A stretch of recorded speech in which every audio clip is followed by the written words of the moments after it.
শুভ দুপুর বন্ধুরা, শুভ দুপুরে অনেক অনেক ভালোবাসা ও শুভেচ্ছা। আজকের দুপুরের মেনুটা আমাদের দেখো দেখো আজকে আমি পনির দিয়ে, আজকে নিরামিষ যেহেতু বৃহস্পতিবার, তাই পনির দিয়ে নিরামিষ রান্না করেছি। আর এদিকে উচ্ছে আলু ভাজা করেছি, আর এটা হচ্ছে কুলেখাড়া শাক।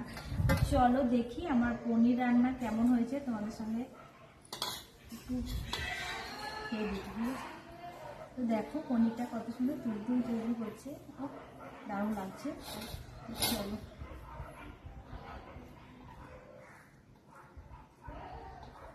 আমি কিন্তু পাঁচমিশালি দিয়ে সবজি দিয়ে বানিয়েছি পনিরটা।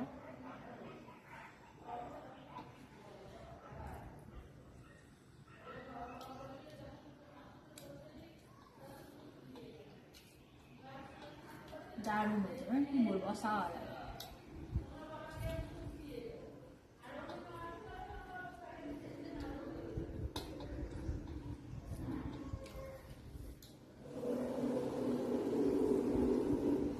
তো চলো বন্ধু, আবার কোনো দেখা হচ্ছে তোমাদের সঙ্গে নতুন কোনো রেসিপি নিয়ে। টাটা।